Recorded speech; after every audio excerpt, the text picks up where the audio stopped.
Nós vamos abrir a nossa Bíblia em Gênesis capítulo 4, verso 7. Nós vamos meditar hoje nessa última meditação do ano. E eu não sei se vocês fizeram algum PowerPoint, alguma coisa assim. De qualquer forma, vamos colocar na tela Gênesis 4, verso 7. Somente dessa vez eu vou ler Gênesis 4, verso 7. Eu vou ler na King James. Na King James, que é uma versão... eles colocaram sim, mas está um pouco pequeno, mas eles podem... Eu acho que dá para enxergar. A versão King James, que todo mundo conhece esse texto, mas na versão King James, ela tem um tempero especial. Então a gente vai ler esses dois textos que estão na tela, e depois a gente vai orar ao Senhor. Vamos então ler?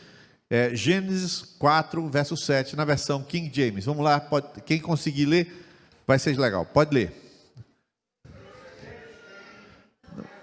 Que serás aceito, entretanto, se assim não fizeres, sabe que o pecado espreita a tua porta, deseja destruir-te, cabe a ti vencer. E 1 Timóteo 4,16, tem cuidado de ti mesmo, persevera nestas coisas, te salvarás tanto a ti mesmo, como aos que te ouvem. Amém, glória a Deus. Vamos orar, queridos, nesse momento, pedir que Deus nos conceda a graça para esse tempo da palavra.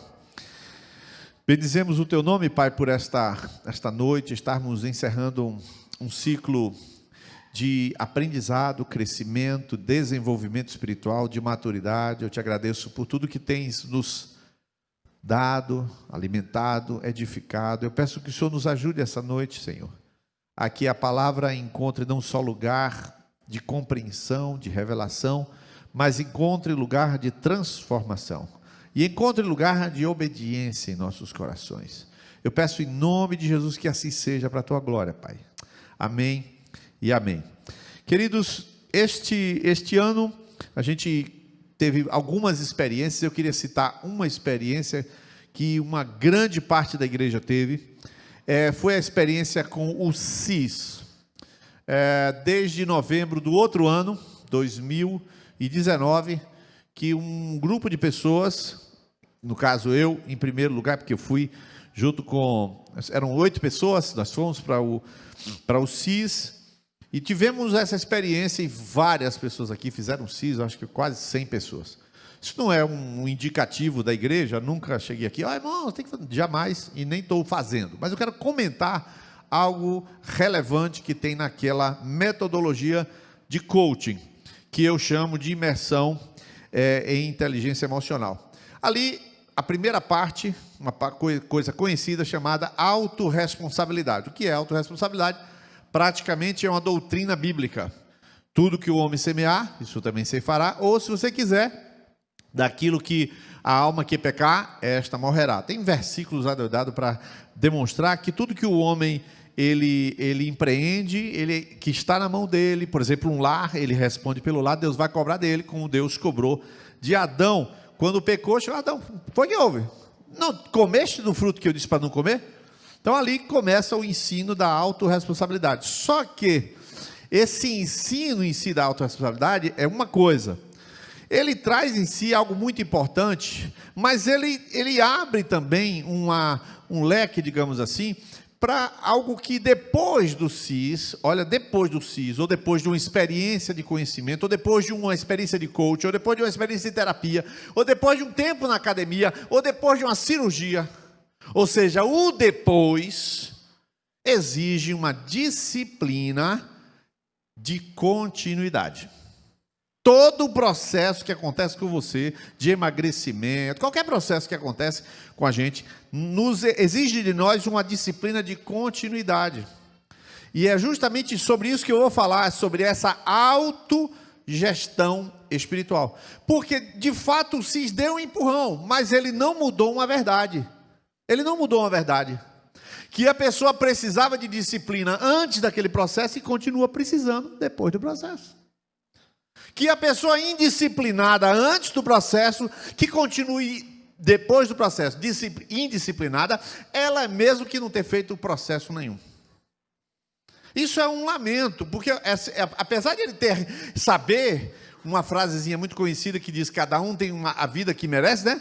Cada um tem a vida, casamento que merece, o que merece, cada um tem a vida que merece. Na verdade não merece, cada um tem aquilo que quis bancar. Se você está bancando uma vida irresponsável, vai ter o fruto da irresponsabilidade. Se está bancando uma vida sem disciplina, vai ter o fruto disso. Então, este elemento é muito chato, porque eu fico pensando às vezes, queridos, que Deus, com todo o poder que tem, poderia mudar isso. Mas poderia ser batizado com o Espírito Santo, e depois do batismo com o Espírito Santo, todo mundo ganhar disciplina junto com o batismo. Sinceramente, irmãos, eu preferiria muito mais disciplina do que língua estranha. Sinceramente. Para que eu quero língua estranha e não disciplina? Na hora que receba o batismo com o Espírito Santo, eu me dê disciplina e deixa a língua estranha. Quantos querem disciplina em vez de língua? Todo mundo ia querer disciplina. Mas não funciona assim. Deus não faz as coisas que nós temos que fazer. Isso é um saco.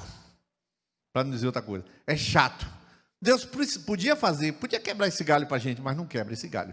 Então, existe uma compreensão da salvação que tem essa parte chata, mas não é chata. Depois vocês vão entender por quê. Porque o Senhor, a Bíblia diz em Efésios capítulo 2, verso 8, pela graça sois salvos por meio da fé. A fé é um meio, a salvação é uma gratuidade. Isso não vem de vós, é dom de Deus, não tem que fazer nada. Beleza. Depois que é salvo, meu querido, o carrinho de brita que tu não carregou para ser salvo, tu carrega depois de salvo. A verdade é essa. Você não carregou carrinho de brita nenhum para ser salvo, mas depois de ser salvo, Senhor Jesus, ó, você está forte agora, tá? Então pega aquele carrinho de brita por amor a mim. Aí tu fala: Jesus, o senhor não me avisou que eu carregaria carrinho de brita? Não, porque eu carreguei o mais pesado, agora você carrega o mais leve. E lá vai você carregar o fardo mais leve. E essa é a definição de salvação. Contudo, em verdade disso, como eu coloquei ali, os dois textos diziam, o texto conhecido, que Deus fala com Caim, e ele diz: se você proceder bem, vai dar tudo certo, mas se você não proceder bem, eu vou lhe dar um aviso é engraçado, aviso na abertura da Bíblia, né? Não tinha nem pecado nessa época, assim, não, tinha pecado, mas não havia nem família direito, está tudo iniciando, não havia sociedade, não havia nada, e Deus já dá logo de saída um aviso: o pecado jaz à porta. Então ele dá esse aviso perigoso. Agora, tome cuidado, se você dominá-lo, ótimo, é a sua obrigação, mas se você não dominar, tenha por certo que ele te domina. A sua obrigação é dominar. Então, de saída na Bíblia, a gente já começa a palavra de Deus dizendo que você vai ter que fazer algumas coisas que não tem nada a ver com salvação. É a sua parte mesmo e ponto final. Eu queria citar alguns textos que usam uma palavrinha. Lucas capítulo 21, verso 36. Provavelmente já está na tela. Usa uma palavrinha muito comum no Novo Testamento, e todos os versículos são versículos do Novo Testamento. A palavrinha se chama vigiar. Lucas 21, 36 fala assim: vigiai, pois, em todo o tempo, orando para que sejais havidos por dignos de evitar todas essas coisas que hão de acontecer e estar em pé diante do Filho do Homem. Esse versículo diz claramente sobre a vigilância. Olha, o sujeito já é salvo. Jesus está falando para pessoas que estão esperando. Só que ele vigia, ora em todo o tempo, para estar em condições de ficar em pé, porque na hora que essas coisas forem acontecer, você está numa prontidão, por isso você tem uma vigilância. Então, vigilância é requerida dos servos de Deus. Colossenses 2, verso 8, tem muitos textos, tá? Mas eu escolhi 6. Colossenses 2, verso 8, deve estar na tela aí. O texto diz: tende cuidado para que ninguém vos faça presa sua por meio de filosofias e vãs sutilezas. Ou seja, exige-se uma vigilância para ninguém enganar você.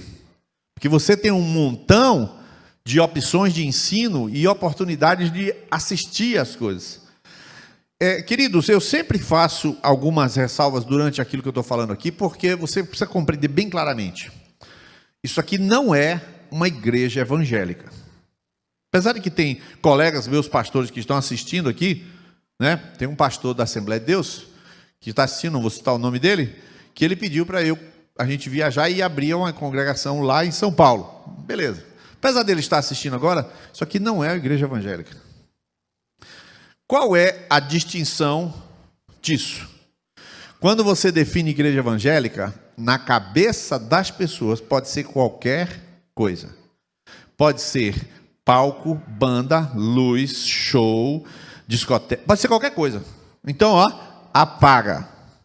Nós estamos reunidos aqui como um rebanho do Senhor, como discípulos do Senhor, e nós estamos aqui aprendendo nesse centro de treinamento que é a Rua Frei Henrique de Ascoli 449. Isso aqui é um centro de treinamento. Aqui tem treinamento, aqui tem jantar, aqui tem diversão de criança, aqui tem ensaio. Segunda-feira eu estou sabendo que vai ter um louvorzão, uma banda muito boa vai tocar aqui, segunda-feira, não sei se vai tocar. Alguém está informado se vai tocar aqui? Não sei se vai. Ou seja, você não sabe exatamente o que é isso aqui. Não, isso aqui é um centro de treinamento, isso aqui é um ponto de apoio que os discípulos em vida espiritual crescente se utilizam para formação espiritual. Deu para entender, queridos? Então, a diferença, isso aqui não é um prédio onde discípulos se reúnem para se capacitar nas várias áreas de atuação, inclusive casar e tudo mais. E a diferença é muito grande, porque o que Deus está focando na sua vida não é o culto bom, é a vida boa. Não é a palavra boa, é a prática boa. Não é o pastor que prega bem, é o discípulo que vive bem. Então isso aqui tem muito menos valor do que o que acontece depois daqui. E eu estou ressalvando essas coisas porque tem pessoas novas aqui, os mais antigos já ouviram isso trocentas vezes. Mas os outros... E aí eu digo uma frase sempre, você vai ouvir a pregação, pergunte quem. Eu posso ouvir esse pastor, ele é o quê? Prega o quê? Que linha ele é? Procure saber do seu líder. Se o líder não souber, ele me pergunta, eu dou, não, esse camarada é assim, assado. Exemplo simples, tivemos uma conferência global, e na abertura da conferência global, vou dar nomes, conferência global excelente. Pastor JB Carvalho, bispo JB, pode assistir tranquilamente. Só que a conferência global abriu com um pastor chamado Dave Leonardo. E está lá eu, está lá Lucas, está lá um bocado de gente assistindo. Aí Lucas, Nils, o que é isso? Eu digo, cara, não assiste mais não. Não assisto mais. Só ter chamado Dave Leonardo, já não assisto mais. E me aborreci, não assisti mais nada. Não, no outro dia eu assisti o ministro da Educação falando, perfeito, maravilhoso, coloquei no Ágape. Mas você fica com tanta raiva de que o camarada coloca uma pessoa daquele calibre para falar que você dá... Entendeu a história? Porque a gente tem que ter cuidado para não ser enganado. Então eu tenho que dizer aqui, eu prefiro dizer uma coisa, até parecer meio assim o assado, mas fazer meu papel, que é te dizer que tome cuidado, do que não fazer nada, ficar tudo por cada um. Não, cada um vai assistir. Não, não é assim. Terceira frase, 1 Coríntios 16, 13. Terceiro texto aqui dessa sequência. Vigiai, estai firmes na fé, portai-vos varonilmente, fortalecei-vos. Quarto versículo, 1 Pedro 4, verso 7. Se os irmãos puderem ler, está na tela, 1 Pedro 4, 7. Podemos ler? 1, 2, 3 já. Já está próximo o fim de todas as coisas. Portanto, sede sóbrio e vigiai. O que é sede sóbrios? Não seja bêbado. Ah, pô, exagerou. Claro que a gente não bebe tanto assim. Tá, tudo bem. Sede sóbrios é seja equilibrado. Pronto, seja equilibrado e vigie em oração. Então, ou seja, exige alguma coisa. 1 Pedro 5,8, todo mundo conhece esse texto, é bom ler. 1 Pedro 5,8, sede sóbrios, vigiai, porque o diabo, vosso adversário, anda em derredor, bramando como leão, buscando a quem possa tragar.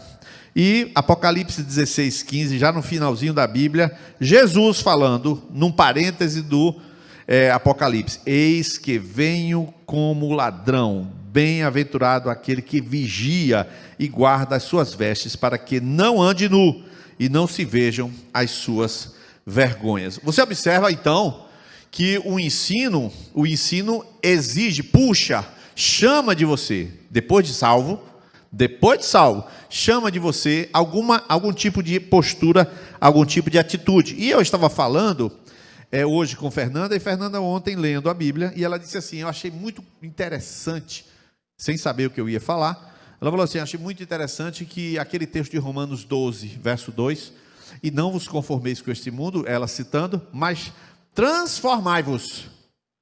Então, aí ela falou assim, eu achei muito interessante, a transformação é um processo que eu tenho que executar, a minha transformação. Olha aí, ó. Mas não é Deus que me transforma? A Bíblia diz que é você que se transforma. Você percebe? A quantidade de coisas que estão dadas para nós não são poucas.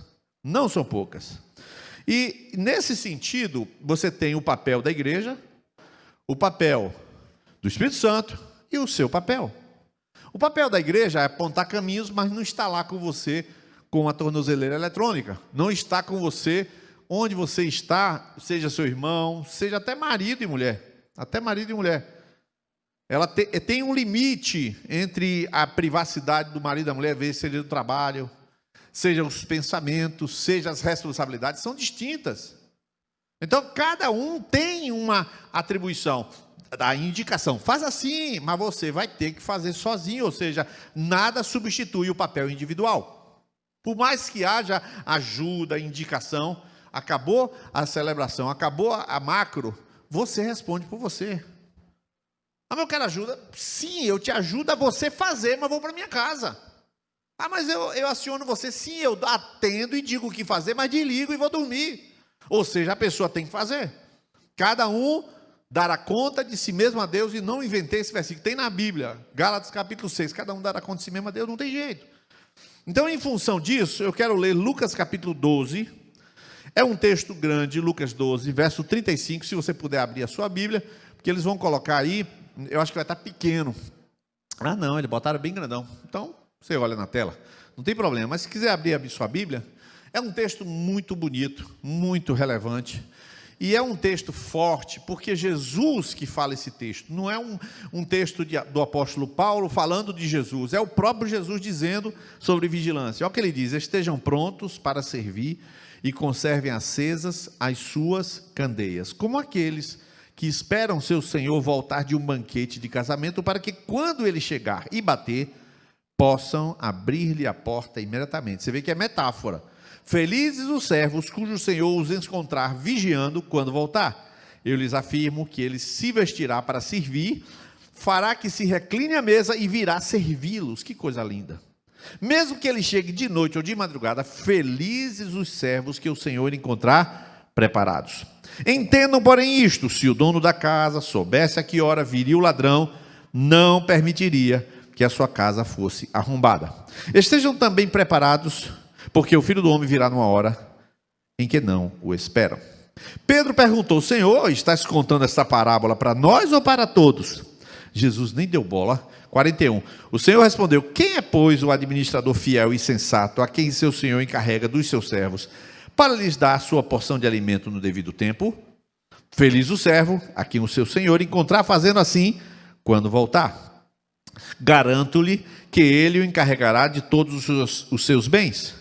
Mas suponham que esse servo diga a si mesmo: meu senhor se demora a voltar, então comece a bater nos servos, nas servas, a comer, a beber e a embriagar-se. O senhor daquele servo virá num dia em que ele não o espera, e numa hora que não sabe, e o punirá severamente e lhe dará um lugar com os infiéis. Aí ele vai definir os dois tipos de servo e diz no 47, aquele servo que conhece a vontade do Senhor e não prepara o que ele deseja, nem realiza, receberá muitos açoites. Mas aquele que não a conhece e pratica coisas merecedoras de castigo, receberá poucos açoites. A quem muito foi dado, muito será exigido. A quem muito foi confiado, muito mais será pedido. Você observa aí que essa metáfora, essa parábola, segundo a linguagem de Pedro, é uma parábola que, pelo fato de que ela é contada, ela é toda narrada, ela fica forte. Ele está contando, você parece que enxerga o Senhor chegando em casa, abrindo a porta e vendo o camarada prontinho. Aí o Senhor fala: fica aí que eu vou lhe servir. É um negócio assim fantástico. Você vê que há um desejo de Jesus em encontrar as pessoas fazendo a coisa certa, do jeito certo. Ele quer isso, Jesus espera isso. Então, assim, por isso que a palavra de Deus em 1 Coríntios 3 diz: veja cada um como edifica a sua casa. Alguém vai dirigir a conexão e está aborrecido. Ele então dirige aborrecido. Foi contabilizado no céu, dirigindo aborrecido. Aqui ele vai pregar, ele pregou cheio da unção, ele está assim totalmente envolvido. Pregou completamente entregue. E assim, cada pessoa que serve a Deus e é contabilizado aquilo que ele, como serve a Deus. Vocês que não, por exemplo, aqui teve sexta-feira passada, teve os casais aqui. Você talvez que não é casal, você não deve ter percebido, mas quando terminou a macro passada, uns casais ficaram aqui, esticaram aqui até 11 horas aqui arrumando esse local aqui. E quando terminou a noite de sexta-feira, também ficaram alguns casais até não sei que horas desmontando tudo aqui. Imagine a situação de que um casal falou: que porcaria, rapaz, que ideia cretina. Em vez de a gente contratar alguém para fazer isso, eu estou fazendo essa porcaria aqui. Mas ele faz. Então fica contabilizado no céu: serviu de má vontade. Quanto é que vai dar de galardão? Talvez um copinho de formiga morta para ele, alguma coisa assim. Eu não sei o que vai acontecer, mas zerou o balaio de gato aqui. Mas o outro está falando: rapaz, que maravilha, tal. A banda tocando aqui, irmãos, cansa, a gente erra. Aí a gente está aqui tocando, aí Alfredo fica zangado porque, sei lá, alguém deu uma ratada. Para bem de Alfredo, ele está servindo a Deus e ele vai se virar diante de Deus com a maneira como ele está servindo. Este serviço aqui diz assim: estejam preparados, estejam preparados. Ele repete isso no verso 35, no verso 40, e no final ele vai dizer: aquele que não conhecia a vontade de Deus e fez... que não conhecia e fez o que desobedecia, ele é uma quantidade de açoites. Mas aquele que conhecia e desobedeceu, esse vai apanhar legal. Então, assim, a pessoa responde por si. Responde por si.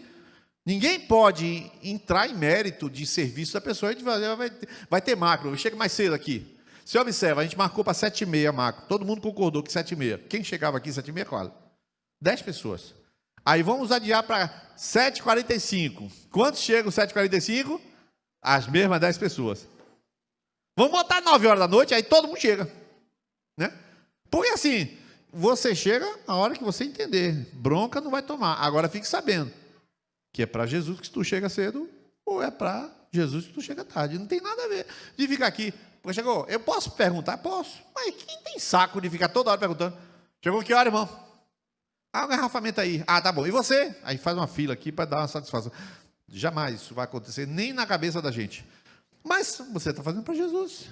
Você chega certo para Jesus, a gente chega assim, 5 horas da tarde. Irmãos, às 15h45, 10h45 da tarde, todo domingo, sabe quem chega aqui? Todo domingo. Fábio, Gilvânia, Lara, Arthur e, como é? A mãe de Fábio. Magali. Os 5 ficam aqui, desde as 10h45 até 10 horas da noite, todos domingos. Ninguém vê isso. Ela está fazendo para Jesus. E não chega zangado, não. Eu nunca vi Gilvânia aqui, entrando aqui, dando chute em Fábio. Nunca vi isso. Tranquilo. De boa mesmo.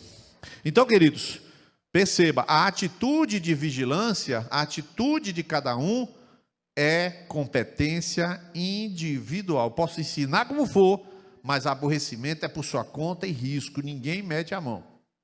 Apodreceu o coração, problema seu. Está jogando fora seu tempo, está jogando fora seu galardão, e não tem quem diga que não faça isso. É para Jesus, irmão. Imagine Jesus carregando a cruz. Porcaria, rapaz, aqueles preguiçosos, morrer por eles. Olha, eu só vou morrer por essa vez, viu? Não morro 2 vezes, não. Mas Jesus é aborrecido, não existe essa ideia. Jesus está se entregando de amor, por amor. Mas agora vamos abordar a mesma coisa, mas em um outro campo. Romanos 6, verso 12. Romanos 6, verso 12. Diz assim, do verso 12 ao 22, é a mesma coisa, ou seja, a mesma atitude, a mesma responsabilidade, a mesma gestão do coração, a mesma gestão da atitude, só que no campo da santidade. Romanos 6, verso 12. Portanto, não permitam que o pecado continue dominando os seus corpos mortais, fazendo que vocês obedeçam aos seus desejos. Verso 13. Não ofereçam os membros dos corpos ao pecado como instrumento de justiça. Antes, ofereçam-se a Deus como quem voltou da morte para a vida. Ofereçam os membros dos seus corpos a ele como instrumentos de justiça. Verso 14, toda a igreja vai ler comigo o verso 14, porque é um vaticínio categórico, é quase um imperativo categórico de Immanuel Kant. Romanos 6,14, vamos lá? Pois o pecado não os dominará. Não, estão debaixo da lei, debaixo da graça. Apesar de dizer que não vai dominar, continua pedindo para a gente atitude. Vamos ver? E então, vamos pecar porque não estamos debaixo da lei, mas debaixo da graça? De maneira nenhuma. Não sabe que quando vocês se oferecem a alguém para ali obedecer como escravos, tornam-se escravos daquele a quem obedecem, escravos do pecado que leva à morte, ou da obediência que leva à justiça? Mas graças a Deus, porque embora tenham sido escravos do pecado, passaram a obedecer de coração a forma de ensino que lhe foi transmitida. Vocês foram libertados do pecado e tornaram-se escravos da justiça. Vire para a pessoa do seu lado e diga: você é escravo da justiça. A outra pessoa do outro lado, ou atrás: você é escravo da justiça. Pode dizer. Se ela não ouviu direito porque está de máscara, você tira a máscara e fala: estou brincando. Falo isso em termos humanos por causa das suas limitações humanas. Assim como vocês ofereceram os membros dos seus corpos em escravidão, a impureza e a maldade que leva à maldade, ofereçam-nos agora em escravidão à justiça que leva à santidade. Quando vocês eram escravos do pecado, estavam livres da justiça. Que fruto colheram das coisas que agora vocês se envergonham? O fim delas é a morte. Mas agora que vocês foram libertados do pecado e se tornaram escravos de Deus, o fruto que colhem leva à santidade e o seu fim é a vida eterna. Amém? Diga para a pessoa aí do seu lado: escravo de Deus é o que você é.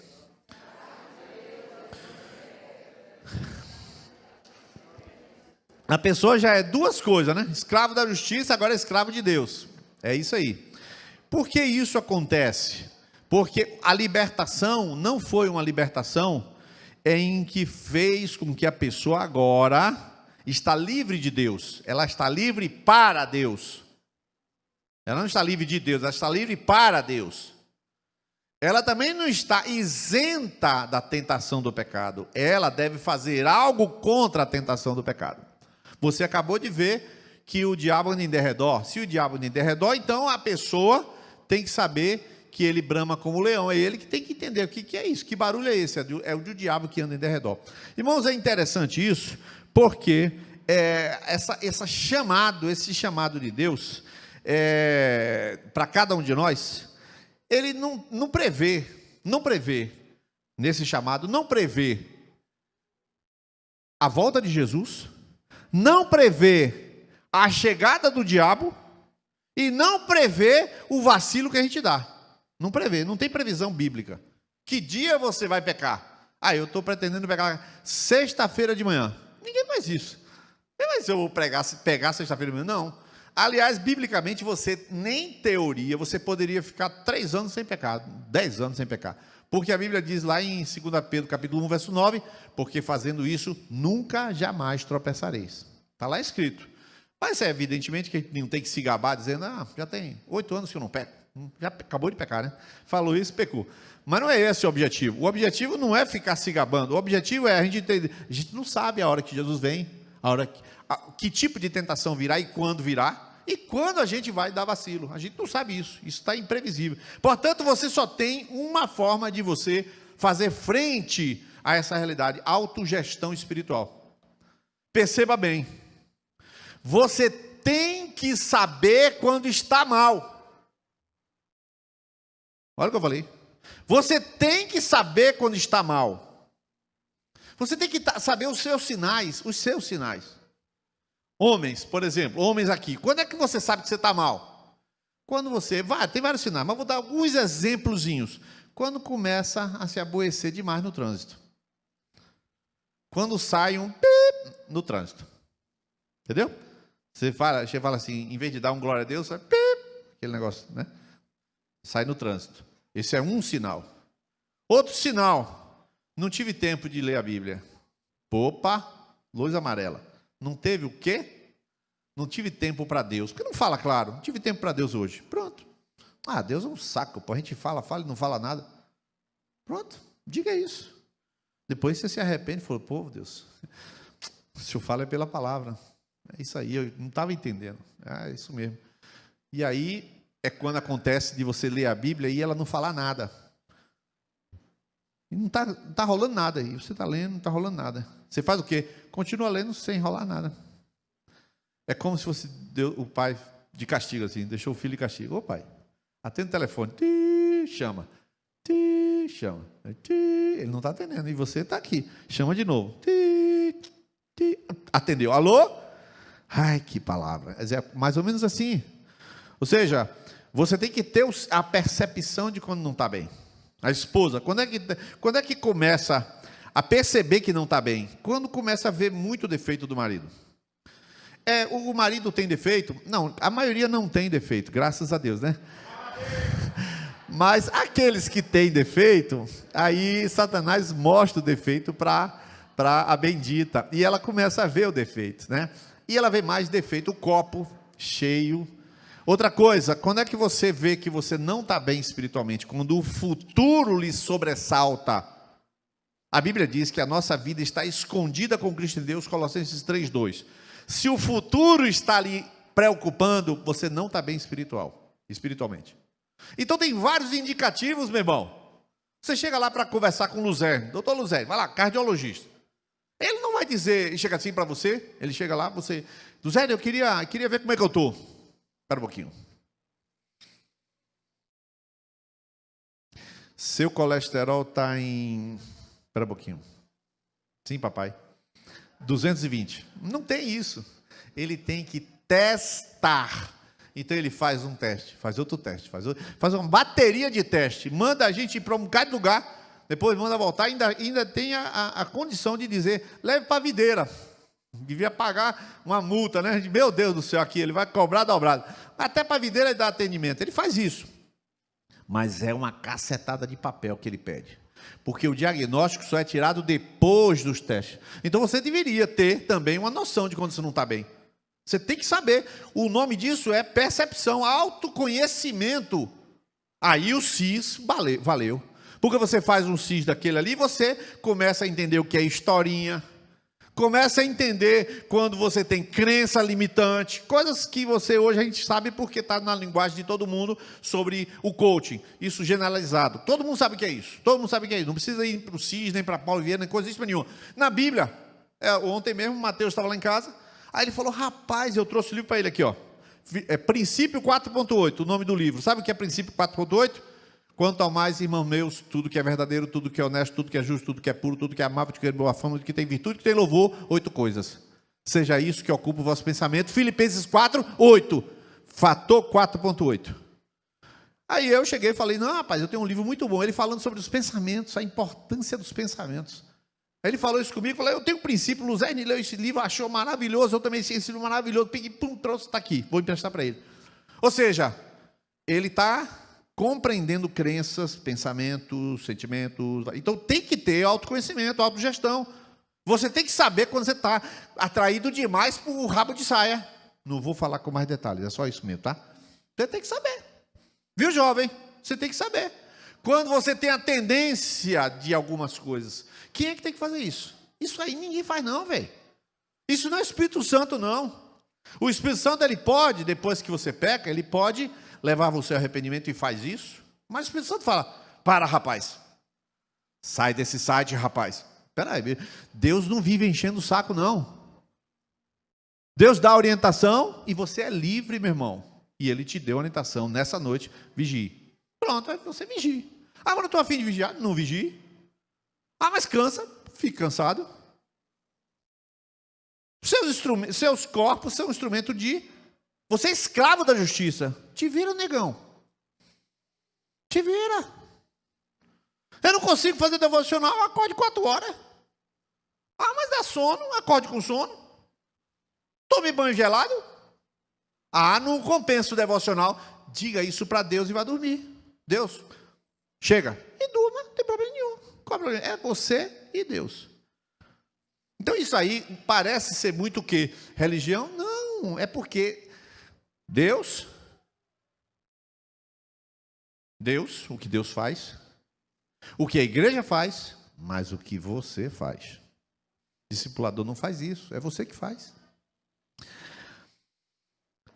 Esse final de ano, queridos, a gente vai para o recesso, um recessozinho, e igreja evangélica nenhuma dá recesso. A ideia de dar um recesso parece, irmãos, graças a Deus que eu não vou ver aquelas tranqueiras de gente. Irmão, igreja a gente só diz que é bom porque Jesus diz que é bom. Você está entendendo, né? Eu tô parafraseando, o cara está pensando. Igreja só é bom porque Deus diz que é bom, porque se Deus pedir minha opinião, ai. A gente ama porque Deus nos capacitou para amar, porque sincero, honestamente. Assim, a gente tem cada pessoa. E outra coisa, a igreja tem muito maluco, irmão. O volume de maluco está aumentando na igreja. Irmãos, você tem vários argumentos para não querer saber de igreja. Você é um dos malucos daqui de dentro, sabia? Você é um dos doidos. De perto ninguém é normal. Você sabe disso, né? De perto ninguém é normal. Nem eu. De perto ninguém é normal. A gente tem manias, é isso aí. Então, igreja evangélica não pode dar recesso, porque senão o povo morre. O cara depende de culto, irmão, para ficar santo. Ele depende do culto. Só discípulos podem falar, irmãos, tchau, a gente se vê daqui a um mês. Ô, glória! Ih, já estou com saudade. Só discípulo faz isso. O cara dá um ô, glória e já está com saudade. Mas por que isso? Porque você sabe esse tripé. O tripé é o Espírito Santo, a igreja e você. O Espírito Santo lhe lembra, lhe avisa, tchau. A igreja lhe diz, blá, blá, blá, blá, blá, blá, blá, blá, blá, tchau. Agora é contigo. É o tripé. Tu tem que sustentar a tua vida agora. Vamos para a prova. E esse final de ano tu vai encontrar tio bêbado, criança insuportável, né? Claro que não tem, né? Mas vai acontecer, né? Criança insuportável. Vai acontecer gente tossindo perto de você. Claro que vai acontecer. Lógico que vai acontecer, né? E gente não confiável, né? Vai acontecer gente falando mal de Bolsonaro.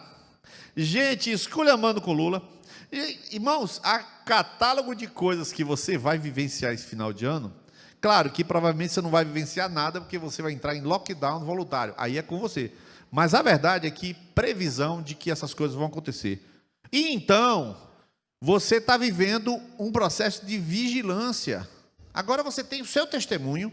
Agora você tem o diabo em derredor. E agora você tem o seu propósito. Lançar algumas sementes. Por exemplo, domingo que vem, lá em casa vai ter um churrasco. Com toda a família de Fernanda vai lá para casa fazer um churrasco domingo que vem. Tem um que não come frango, tem outro que não come boi, tem outro que não sei o quê.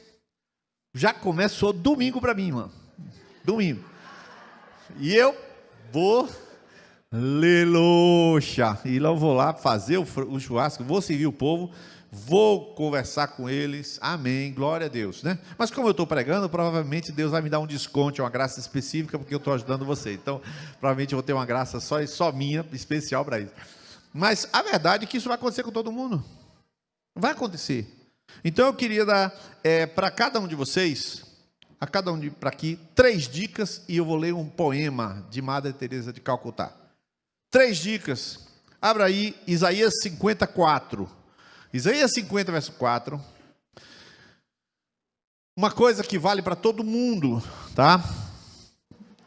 Eu queria que você prestasse atenção a essas coisas, porque hoje é a última macro, né? É um ensino pastoral, cujo objetivo é você se dar bem sozinho, ou você se dar bem com você mesmo, você com Deus, você com o incrédulo ali, com aquela pessoa ali. É você e Deus. Isaías 54, o Senhor Jeová me deu uma língua erudita, para que eu saiba dizer a seu tempo uma boa palavra ao que está cansado. Ele desperta-me todas as manhãs, desperta-me o ouvido para que ouça como aqueles que aprendem. Quantos nunca tinham ouvido esse versículo? Quer dizer, todo mundo que lê a Bíblia, sim, mas às vezes nunca mais tinha lido. Quantos não lembram desse versículo na Bíblia? Levanta a mão aí. Quantos não lembravam desse versículo? Muita gente não lembrava, normal. Esse versículo está falando de devocional. Esse versículo está falando que você já tem na sua boca, ele não vai lhe dar, ele já tem, você já tem uma língua erudita, você não vai ter. Então acredite, você está prontinho para enfrentar aquele tio bêbado, fique tranquilo, tá? Você tem uma língua, você também já tem sensibilidade para dar uma palavra alcançada, está escrito, ele lhe deu a isso aí, e ele desperta o seu ouvido pela manhã. Então, se você de manhã mantiver a sua rotina com o Senhor, você vai ser despertado e vai ouvi-lo. Qual é o segredo da vida espiritual? Não tem segredo, irmão, não tem segredo. Mas uma das formas de você manter sanidade espiritual é todo dia você levantar e fazer o seu devocional. Por que motivo? Porque você não divide a vida em 2020, 2021, 2022. Você não divide em anos, você não divide em semana, você divide em dia. Você divide no dia. Aquele dia fez besteira, fez caca, no outro dia não faz. Você tem que vencer no dia. Então, daquele dia de manhã, rapaz, não fiz meu devocional, amanhã eu faço, vou fazer, amanhã eu venço. Aí você no outro dia, rapaz, que coisa boa, não perco mais. Aí passa 4 dias, perde. Aconteceu o quê? Sei lá, até estava gripado ou não conseguiu, sei lá. Mas você tem que vencer o dia. Se você todo dia vencer, você vai acumular 365 vitórias. Lógico. 365 vezes que você ouviu Deus e você teve vitória. Então, uma vez que isso é verdade, 3 coisas você vai vigiar. Salmo 101, verso 3. Olha o que diz a Bíblia. Para você jovem, para você homem, mulher, para cada um de nós. Salmo 101, verso 3. Não porei coisa má diante dos meus olhos. Aborreço as ações daqueles que se desviam. Nada se me pegará. Não porei coisa má diante dos meus olhos. Vigie aquilo que você vai ver. Vigie aquilo que você vai ver. Você vai estar com mais folga. Eu, por exemplo, vou para um hotel lá em Ilhéus, um lugar bem isolado. Vai que a praia de Inudime eu não sabia. Não, vai que eu depois fiquei pensando, ninguém vai para aquele hotel caro, separado, no meio da selva. Vou te mandar a foto, meu quarto é no meio das árvores. Quando eu saio, todo mundo pelado. Faço o quê? Né? Use a Irmãos, a orientação bíblica aqui da frente do profeta foi use a máscara, né? Ajudou bastante espiritualmente, né? Mas pensa, não porém coisa má diante dos olhos, é filme, é o que você vai ver, você vai para a praça ver fogos estourando lá na beira da praia, sei lá o quê. Pense se você vai fazer isso mesmo. Pense se isso você vai fazer. Tá? Nós não vamos ter o Réveillon aqui. Quer ir lá para o Central? Vá. Né? Central ninguém vai lhe reconhecer mesmo, né? Tu chega lá grandona do jeito que sai, ninguém sabe nem se é crente ou católico. Você entrou lá, participe, faça como você entender que deve. Mas tenha um compromisso com os seus olhos. No Rio de Janeiro, tem lugares como a Lapa, por exemplo, que o pessoal transa no meio da rua. Já liberou geral. Né? Aí o sujeito vai lá, eu vou assistir na Lapa o Réveillon. Não, você não está, você está armando. Você está fazendo uma tretazinha com o diabo. Porque é isso que acontece. O sujeito se expõe ao que não presta. Agora, Salmo 19, verso 14. Salmo 19, 14. Agora sobre os olhos, agora sobre a boca. Diz assim: sejam agradáveis as palavras da minha boca e a meditação do meu coração perante a tua face, Senhor. Salmo 141, 3. Deve ter aí, ó, ali embaixo. Ó. Põe, ó Senhor. Vamos ler aquele texto ali? Salmo 141, verso 3. Um texto também pouco conhecido. Vamos ler?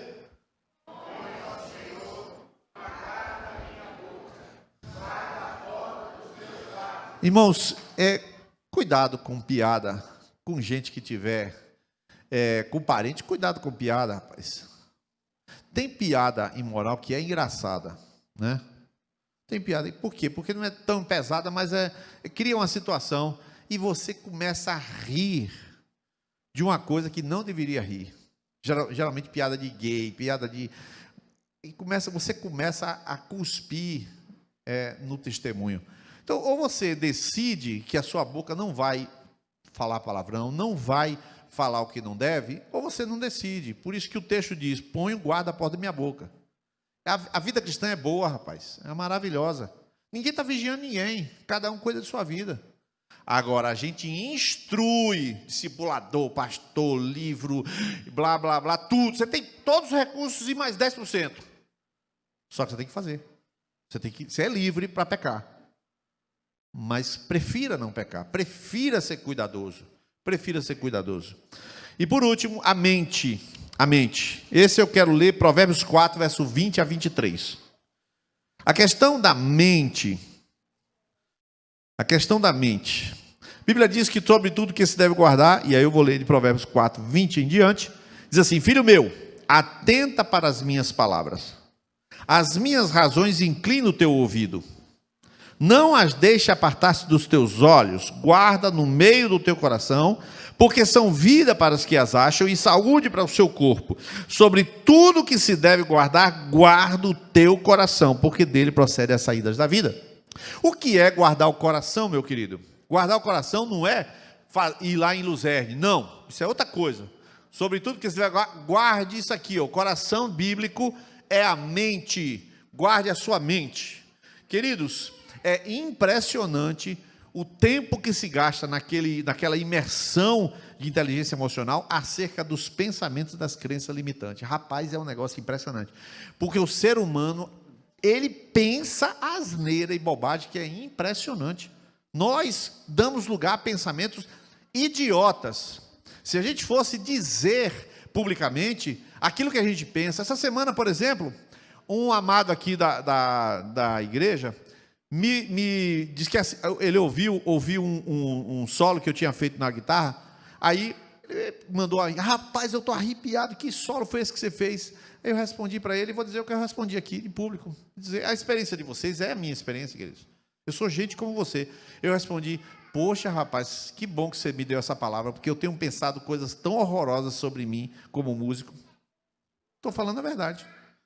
Então assim, você convive, a gente dá lugar, a gente alimenta lixo, e não é vocês, eu também. O sujeito prega aqui e fala: foi um fiasco. Ele já sai dizendo que foi um fiasco. Eu vou dizer bem claro aqui, ó. A Lisiana, vocês não conhecem a Lisiana, porque às vezes nunca falou. Eu falei: a Lisiana vai falar, quem? Não, nada não. Eu falava assim, irmão. A Lisiana, você vai falar do quem? Era um susto tão grande que parece que não entendia nem mais que era ela. E sempre era assim, sempre. Aí, recebeu um chamado do Senhor, disse sim para Deus. Naquela quinta-feira, ela e Cristóvão aqui tiraram de letra.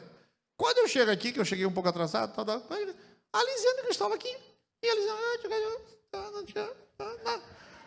cartando, irmão. A Lisiana está cartando aqui, pregadora. Quer dizer, por quê? Ela pensava, agora jogou fora o que pensava sobre si, e ela está pensando sobre a obra. Então deixou de pensar sobre besteira sobre si. E está só falando natural. E a gente gosta dela do jeito que ela é. Gosta de Cristóvão do jeito que ele é. Todo mundo gosta da gente do jeito que a gente é. Mas a gente fica bocotando e fazendo besteira. Por isso que se deve guardar, guarda o teu coração. Eu vou terminar aqui, querido, com uma... Cadê? Está aqui. Está brincando. Vocês acreditam que... Não, tem que ter vindo. É um poema de Madre Teresa de Calcutá. Não, vai ter que ter, irmãos. Vocês vão me perdoar, mas eu vou pegar aqui, que eu... Tá na tela? Aí, então eu mandei para eles, mas eu não imprimi. Mas é cada uma, né? Aí, eu estou ficando velho, já estou falando besteira e pensando besteira. Não tem nada a ver uma coisa com outra. É lá. Olha aqui, Madre Teresa de Calcutá. Eu vou ler para vocês esse poema que a gente já leu na liderança. Muitas vezes as pessoas são egocêntricas, ilógicas e insensatas. Perdoe-as a si mesmo.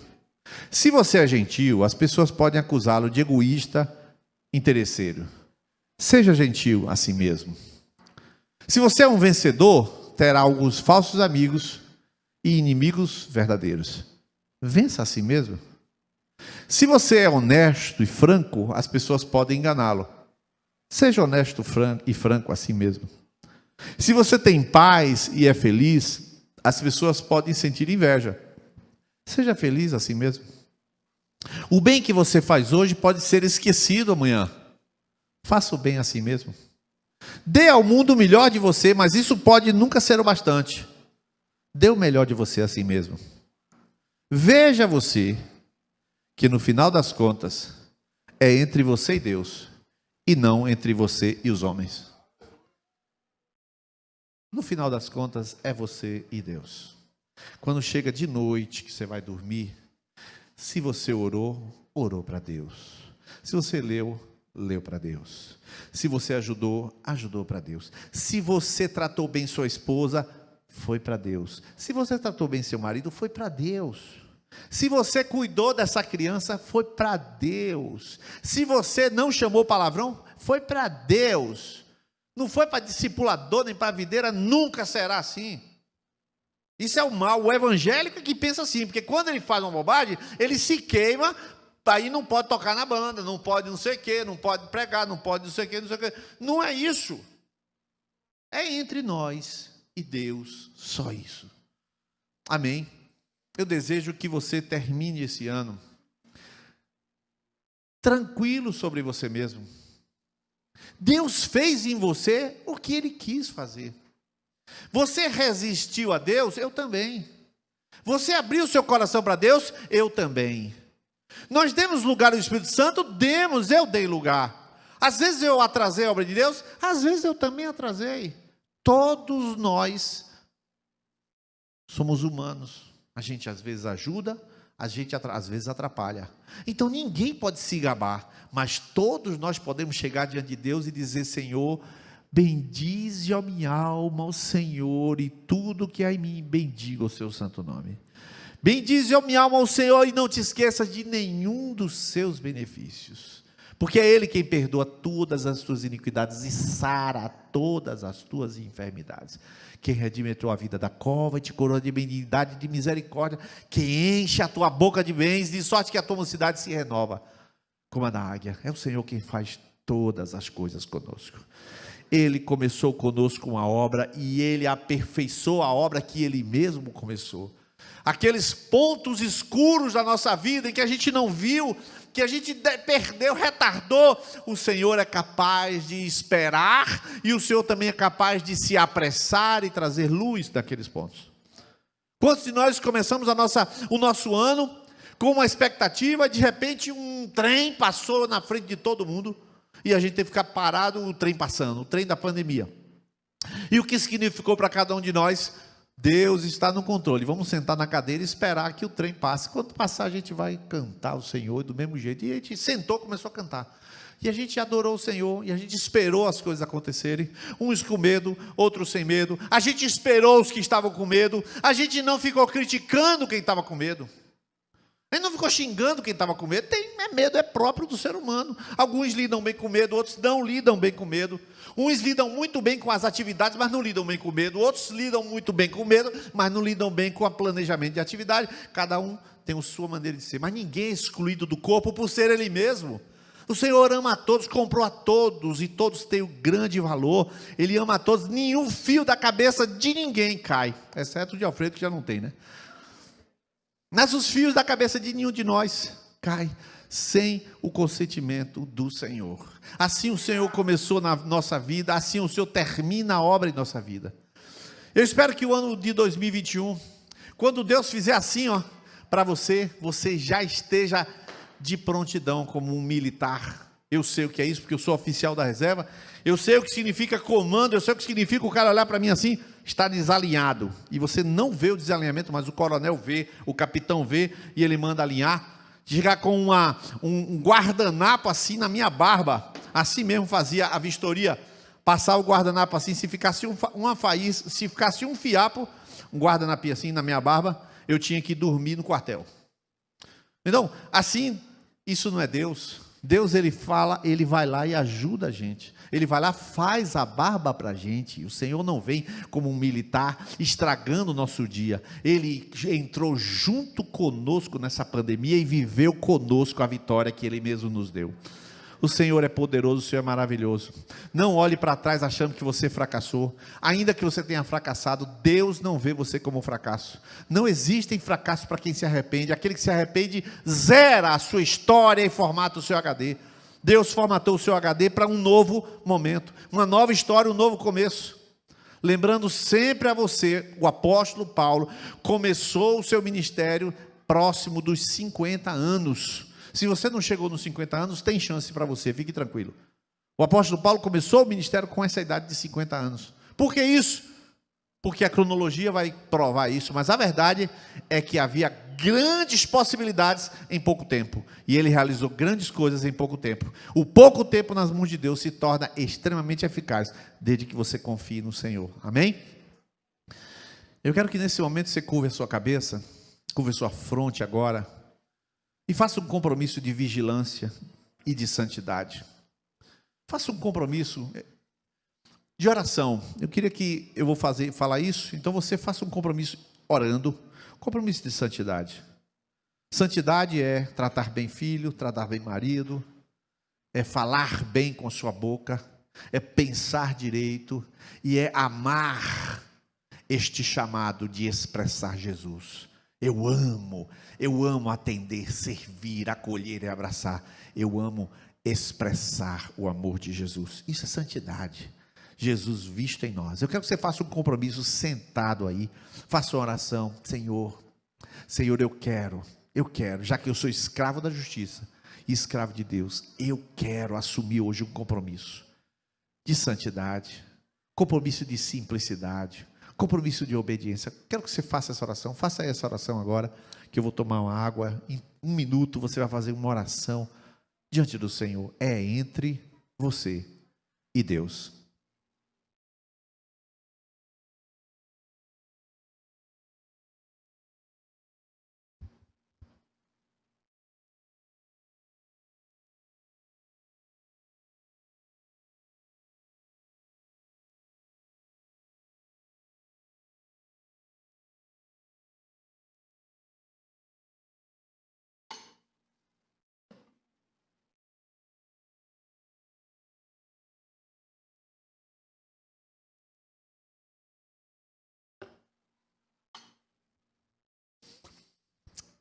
Eu queria lhe convidar a ficar de pé nesse momento.